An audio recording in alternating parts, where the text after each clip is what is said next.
Won't you open your Bibles to Genesis chapter 1? I'm going to read from verse 27 through to 28, and then I want to jump to verse 31. So God created man in his own image. In the image of God he created him. Male and female he created them. Then God blessed them, and God said to them, "Be fruitful and multiply, fill the earth and subdue it.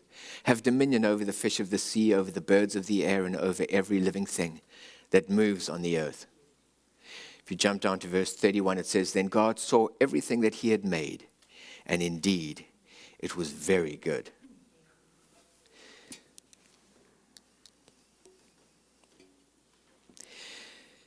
Over the last few weeks, we've been having a look at contemporary society and the way that we as Christians find ourselves in that society. Contemporary society has a way of redefining so many concepts that we take as fundamental truths. And it's important for us to be equipped so that we understand what truth is and that we're able to have an adequate response to people who come in with modern day perspectives on reality. It's important for us that we're able to find our grid and our place in society so that we can be established in truth and so that we're not open to deception.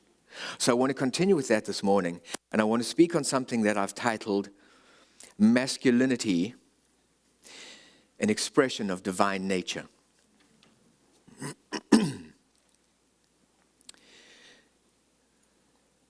Verse 31 says, "And God had a look at everything that he created, and indeed it was very good."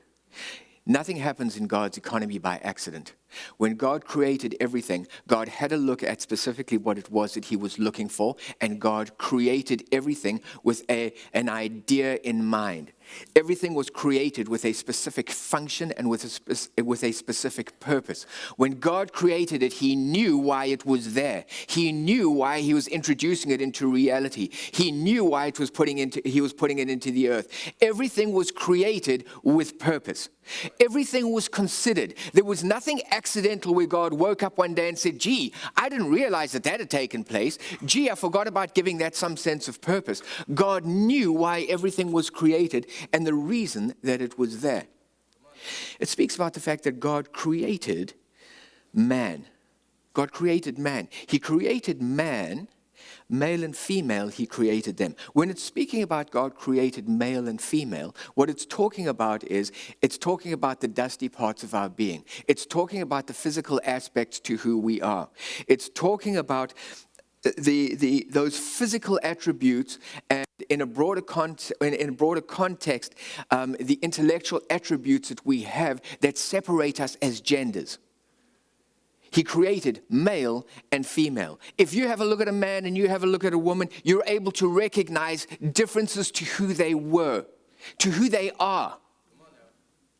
The point about it is this: those are really elementary things. But what God created, and that what fits into that, is a creation called masculinity and femininity. You see, when you're talking about male and female, you're talking about physical and in broader context, attributes of who they are. But when you're talking about male and female, you're talking about their nature. You're talking about fundamentally what they're established in. It is that part of them that was designed, and it is partially responsible for reflecting the image of God in the earth. Let's design man in our image. Part of God's image and the way that he created us to be was he took aspects of his nature and he introduced those aspects to who we are. It goes beyond simply the physiological aspects of who we are. It gets down to the fact that we were masculine and we were feminine. When we talk about masculine and feminine, we're not talking about character, we're talking about nature. Character is the way that I elect to define myself. Nature is who I am. You don't get to change it. A fish swims, a bird flies. It's their nature. Masculinity and femininity, God created as part and fundamentally who we are as people. It's part of our nature. And it is given to us so that we're able to take that, and when we bring it to a place where we're introduced to a meaningful and wholesome relationship with God, it uses that to take aspects of God and it begins to use those attributes as a filter through which it showcases who God is to the rest of the world. We were designed to reflect God's image in the world. Masculine and femininity are gender-related issues. And when we speak about gender, the important thing about gender is it's not just who we are, it's what we do. Your nature is not just about who you are, but it's about what you do. There are, in a day and age that we live in, people don't like the idea that everybody is not the same. We love and embrace the whole concept of being androgynous. Everybody can be anything that they would like to be because then we're all equal. But that's not God's disposition to things. God says, I created them male and female. I created them masculine and feminine because I wanted them to be different. I wanted them to recognize one another as being different, and I wanted to celebrate their differences. God's not intimidated at the idea that people are different. We are. God celebrates that, and God thinks it's a good thing. It gets down to the fundamental reason as to why the church finds it and cannot embrace same-sex marriage. Because God created masculine and feminine, and when the two become one, it becomes a recipe for marriage. It has nothing to do with hating people who are homosexual. It has nothing to do with sitting saying, well, we just despise you because of what you believe. It's fundamentally who God is and what he's introduced and the way that he created marriage to be. And when we step outside of that design, it doesn't function the way that he wanted it to.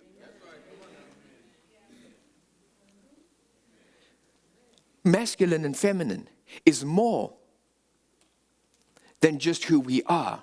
It's what we do. When you get rooted and you get grounded, when you begin to discover who you are in your femininity and in your masculinity, it introduces you to aspects about your nature that are going to define not only who you are, but it's going to define what God's purpose is for your life. There are certain aspects to who we are as people that are innate to who we are. We don't have to put them on the inside of us. They're built into us. There is something on the inside of femininity that says, you know what, I want to be the nurturer. I love the maternal side to who I am. And when that's discovered and that's nurtured, it flourishes. Why? It's not because you have to put it in there. It's just sitting there waiting because it's part of your nature. Women have a tendency to be people who want to create a home environment. Why? Because that's on the inside of who they are. But masculinity and femininity are different. I don't want to deal with femininity today. I want to deal with masculinity. It's not because one's more important than the other, just for clarification. Both are equally important in God's economy. But what's under attack today is not femininity. What's under attack today is masculinity. So we need to talk about masculinity. Why is masculinity important? God created man as a dominion figure. As a dominion figure, we're to reign and to rule. When you speak about reigning and ruling, it introduces us to privilege. But with privilege comes responsibility. When God calls you in your masculine context and in your manliness to reign and to rule, I'm putting everything in the context of masculinity, okay? That's where we're going. It applies to both, but I want to go down that track. When you have a look at what God says about, I'm calling you to reign and rule, what it introduces us to is opportunities that God has created for us as men. But it comes with responsibility. We have to develop a healthy vision for what masculinity is all about. And anytime you want to define what masculinity is about outside of the context of God, you're going to run awry. God created it. If you want to know why something was created, go back to the manufacturer. Amen. If you want to know why masculinity was created, you go back to the manufacturer. And he's going to introduce you as to why he created you to be who you are. He's going to introduce you to the characteristics that define masculinity. He's going to give you their purpose and their contribution to who you are, what you're all about, and why they're important in stepping forward into what God has got planned for your life. Masculinity is a paradox. Masculinity is a paradox because it integrates aspects to who we are that are polar opposites. It introduces us to the reality that we are people that are born with a gentleness and a fierceness. Both of them are important, and both of them are fundamental in their own rights because both of them have a contribution to make in terms of who you are and what you call to be. But they also act as a form of checks and balances within our lives. So for the warrior who is powerful and strong, God introduces gentleness, so you never become the brute. For the person who is sensitive in nature, God introduces fierceness. Why? Because what he's saying to you is, I need for you to have the fire to be able to lead.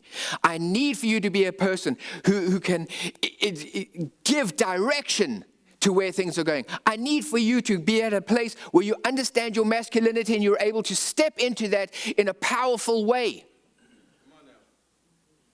Both of those things are important to us. When we understand how God has created us to be, and we take the different aspects of who we are, and we bring them to a place of balance and harmony, it introduces us to healthy living. And as a result of that, what ends up happening is when we live from the masculinity of who we are and the nature of who we are, we produce things that are healthy and productive. When that balance is out of whack, we always run the risk of passivity or aggression. And the results are destructive. Man needs to discover a healthy vision for masculinity. Something that's going to challenge who they are and inspire them to something more. Amen. It needs to challenge you to sit and say, do you want to be who you are right now? Or is there something more to who you are? It's going to challenge you to develop a code of ethics in terms of the way that you live your life. Something that says, you know what? I want to reject passivity. Men are very easy and they're far more forceful when you put them on the sports field. They'll get out there and their competitive nature comes out and what they're all about comes to the fore. Men are a lot more competitive when you put them into the business arena because they go out there and they want to do something. But all too many men, you put them in a home context or in a social context and they become passive. And God's sitting saying no. God's sitting saying manliness and what it means to be masculine is to reject passivity and recognize your role as a man in those different environments and to step up and to grab a hold of it and to walk into what that's all about. It's about accepting responsibility. Masculinity doesn't come without responsibility. You have a responsibility to be a provider. When you step into the arena of husband, when you step into the arena of father, you have a responsibility to be the provider. And it's a provider in the broader context of what it means. It's not just provider because I go out there and I earn a paycheck. That's part of it, and it's an important part. But it doesn't limit it to that. Your responsibility as a provider is to sit and say, I understand the spiritual needs of my family, and I assume responsibility for that. And I step up to the plate and I deliver in terms of that.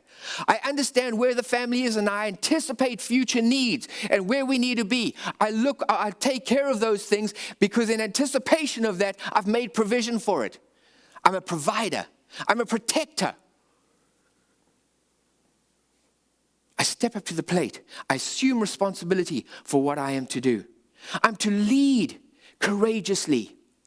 Leading courageously means that there are going to be times in your life where you're going to have to step into certain environments and you may have to express opinions that are uncomfortable. You may have to sacrifice your reputation in certain environments to sit and say, because I'm doing it for what's right.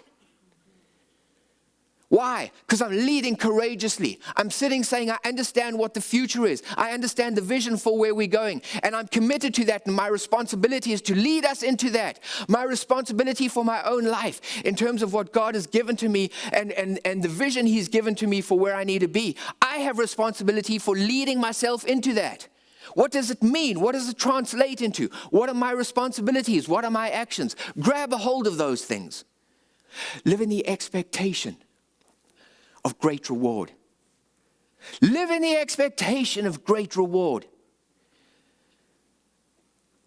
Men are innately built with a sense of competitiveness on the inside of them. Why? Because I'm uncomfortable with mediocrity. I'm uncomfortable living in the status quo. There's something on the inside of me that says, you know what?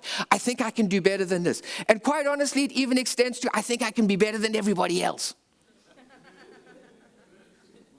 Why? Because built on the inside of us is an appetite for greatness, something that says, I want to aspire to more. These are good things. These are healthy things. You see, when we have a clear understanding as to the responsibilities and the behaviors that go with good masculinity, it steps us into a place where we're able to grab a hold of those aspects and we use them for the introduction of good and healthy and beneficial and constructive, not only into our marriage and into our family, but into our world and our business and everywhere else that we go. Anytime we don't understand the reason or the purpose for something, we run the risk of abusing it. Anytime you don't know why something came to you and you don't read the directions, you're going to live by trial and error. And it may work, but it may not. And then you get frustrated because things aren't working the way that I thought that they should work. The difficulty that we have at the moment is that we have a lot of people who have grown up and they don't have a clear vision as to what masculinity is all about. And so they have a distorted view of masculinity. And when we have a distorted view of masculinity, what ends up happening is we introduce things into our world that are destructive. There are things in my nature that present themselves and I begin acting and living off of those things, but I'm not able to harness them for a constructive good. And I become abusive and I do different kinds of things because it's part of who I am. And the problem with it is that it's opened a door for the enemy. And because we've acted in ways that are not constructive, society, who also very often does not have a God-centered view on healthy masculinity, has decided that that's an opportunity to come in and not to understand what masculinity is and encourage it in its fullness, but it's an opportunity for them to come in and erode masculinity and take away from masculinity aspects that they don't deem to be healthy.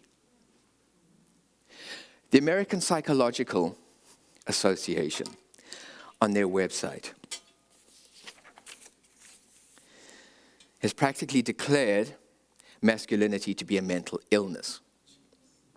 This is what their website has a quotation. Traditional masculinity, marked by stoicism, competitiveness, dominance, and aggression, is on the whole harmful.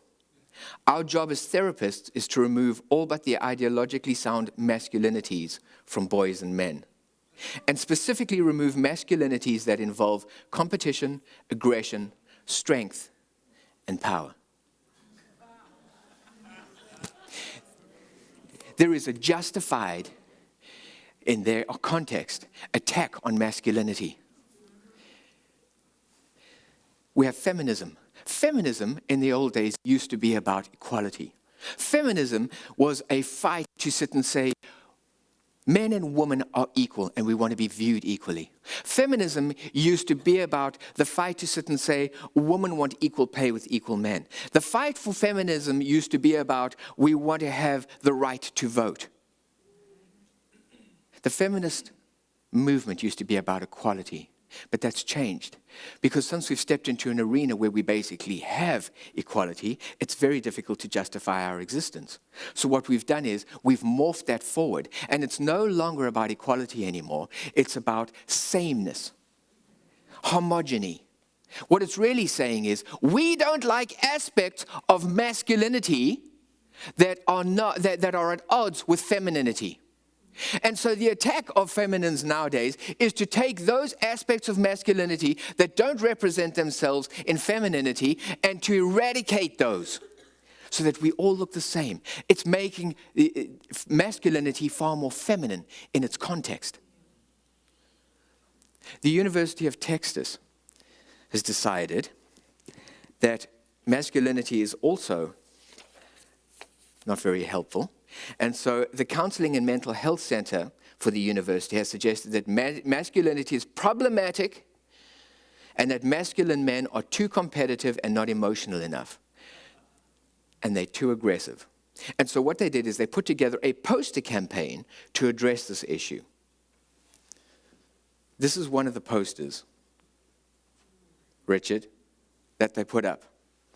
What it says is, even though I'm masculine, I can wear makeup, and I feel like, if I feel like wearing a dress, I can do that too, and it's totally fine. The second poster that they have says, I don't identify as masculine, It's just imposed on my body. One way I embrace my femininity is by wearing makeup and doing my nails.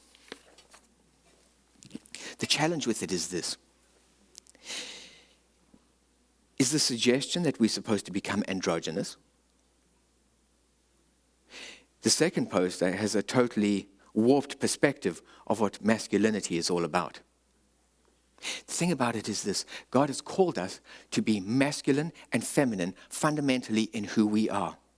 And when you are masculine, the thing about it is we should embrace those aspects of who I am that applaud and celebrate masculinity. When you don't embrace masculinity and you want to take that and you want to compromise it by introducing feminine aspects to it, it ends up creating all kinds of problems in our lives. Because when things are out of order and out of balance, our world and our environment end up the same way. So what happens is I start introducing more feminine aspects into my life, wearing a dress, putting on makeup, putting on lipstick, putting on nail polish, and then I wonder why other men find it hard to relate to me. I'm removed from the masculine aspect of things because what happens is true masculinity says, I got a problem relating to that. I can't get there because I'm looking for masculinity. I'm looking for those aspects that make us real men. And I'm looking at something and it's like, I'm not sure what that is. It creates problems because the difficulty with it, then you feel as though you're estranged from the masculine community. It creates problems for us because, quite honestly, women want to marry a man. Women don't want to have a look at somebody else and say, I like your makeup and I like the way you get your hair done. I love your nails and your dress. Do you want to get married? It creates problems for us inherently because then we don't understand why we're not attracted to the opposite, why they're not attracted to me. And it's because I haven't embraced fundamentally who my nature is and what I'm all about. It creates problems in my own life because what ends up happening is who I am and who God has called me to be is at dissonance and is at odds with the way that I view myself. So I'm going in one direction and yet my maleness and my masculinity is in another direction. And I find myself as a house divided against itself. And I find myself unhappy because I'm unable to embrace who I am and live from that place.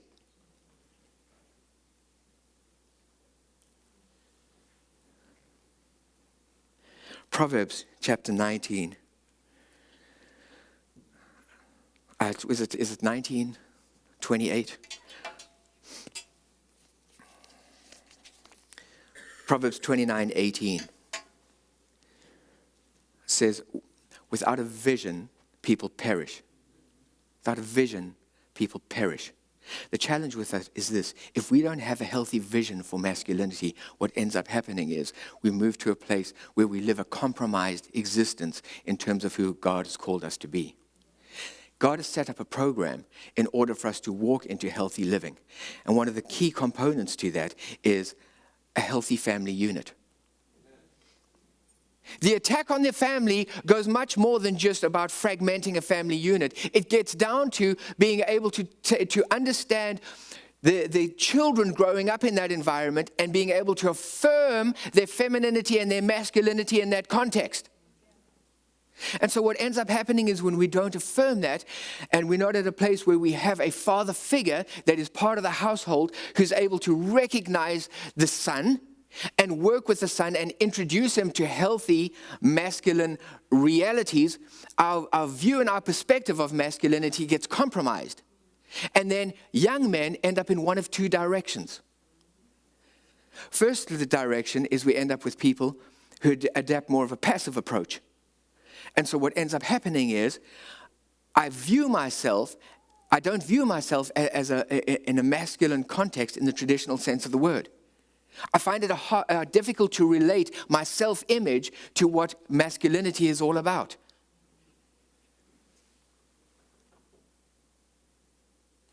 I can use porn, but I can't speak to a girl. I see myself as a hero when it comes to playing on my TV games or playing on my phone. But the reality that I have established for my life, I could never see myself being a hero outside of this. Those people who constitute true masculinity are intimidating to me because I have a look at my life and what I'm all about and those components that have been affirmed on the inside of me. And there is an incongruence between who I am and what I see true masculinity could be. And so I think that that's unattainable for me. And so what ends up happening is I live a very compromised life. My view of masculinity gets compromised, and what I want to do is I want to water it down. It shouldn't be as challenging. It shouldn't be as demanding. It should be at a place where maybe what I can do is introduce more feminine components to it so it's softer. But that's not who God called us to be. Masculinity is all about realizing the dream and realizing what God has called you to do. And when you have a compromise a grid for your life, you can't walk into everything He's called you to do. Traditional masculine values have a hard time in contemporary society. Traditional masculine values sit and say, you know what? Get the job done. They sit and they have a look at it and they say, God has given me an idea for something. Let's go out and let's make that happen. It doesn't matter that I come from certain environments or life might be tough and life might be difficult. It doesn't matter that there are going to be a whole bunch of challenges in terms of what I'm facing and the realities that come against this. God has called me to move into this. So I push in and I fight in. I experience and I take hold of leadership capacities. I grab hold of those things and what it means to move into aspects of bravery. It's tough. It's difficult. People say things. It doesn't always work out, but I can make it happen. I know about sacrifice. Sacrifice is okay. I'm prepared to sacrifice for certain things because I'm going somewhere, I'm doing something, I'm moving to a place where I can realize and I can walk in the fullness of what God has called me to do. And it's something that transforms and influences in a very positive way my family and the world. But contemporary society is not like that. Contemporary society is so indulgent. We make excuses for everything. It's really not your fault that you can't do that. It's not your problem that you can't achieve that. We play the blame game all the time. It likes to position us as victims. It's okay not moving into anything because you know what? It's never your fault. And so we make all kinds of ridiculous excuses. We live in a society that is the most prosperous and the most successful in the whole world. And most of the excuses that we make are laughable. Laughable. They have a problem in Africa. They have an elephant problem.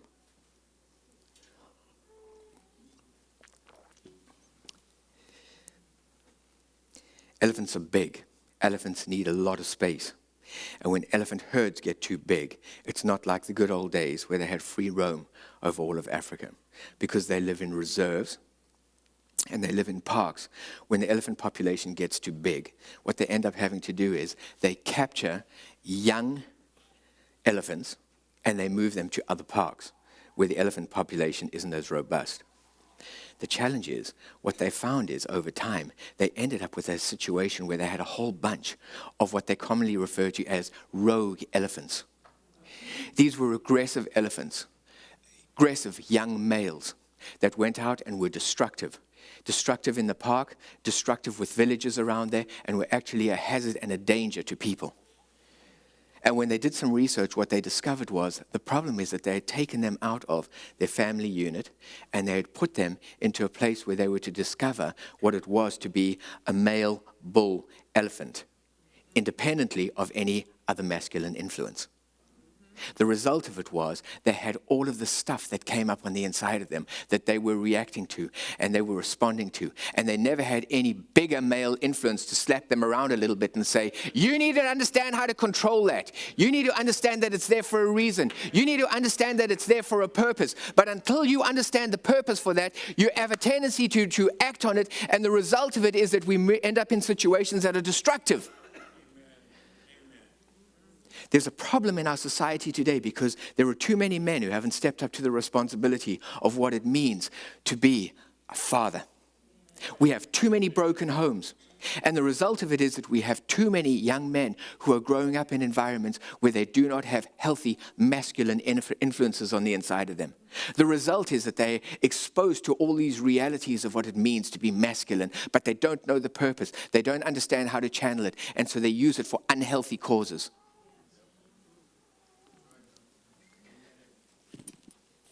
Young men who grow up in divorced or single-parent homes are 5 times more likely to live in poverty and commit crime. 9 times more likely to drop out of school. 20 times more likely to end up in prison. They are more likely to have behavioral problems or run away from home or become teenage parents themselves. 70% of gang members, high school dropouts, and teen substance abusers come from single mother homes. We have a problem in our society. And we have a problem in our society because we don't have fathers who have stepped up to their role of what it is to create a healthy vision for masculinity. You may find yourself in a place, and perhaps you're a mother right there who comes from a broken home, and perhaps you're at a place where you're having to face this reality, and I want to tell you something. It is important because there is no substitute for it. It is important because boys discover their masculinity in the context of what it is to be around other men. That's why God has given us something called the church. If you find yourself in that kind of a position, you cannot, as a mother, be a substitute for the father figure in your son's life. Keep them in a healthy church environment. Get them in a place where they are around other men, where they can be exposed to good and positive and a healthy vision for masculinity.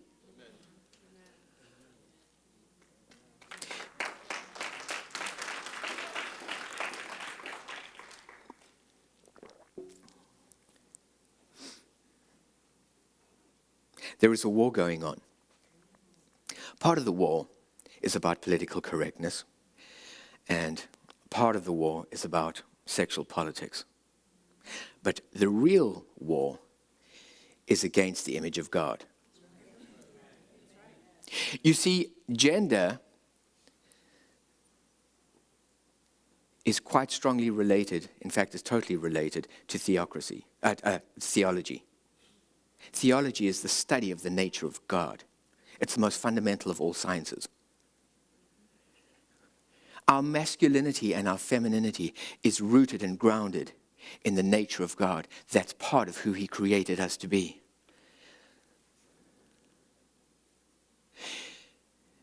Our masculinity and our femininity go back to creation. It speaks about the image of God in who we are. And it's related to the glory of God. God has called us as people to be His image bearers in the world.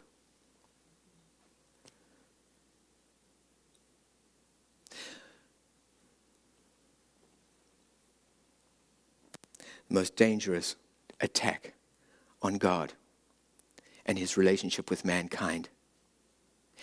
The most dangerous attack against God and His creation is an attack that is used through the ability to deface the image of God in people.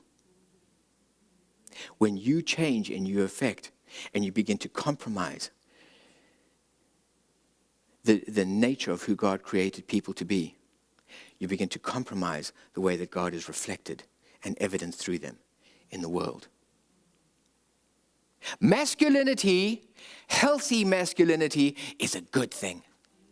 Healthy femininity is a good thing. Healthy masculinity has been responsible for creating things like generals and leaders, people who were entrepreneurs, people who were great teachers, people who were presidents.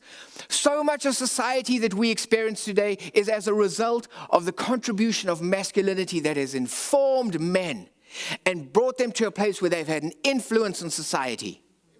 When you take away masculinity, you're having a fundamental impact on the way that the world is going to look in the years to come.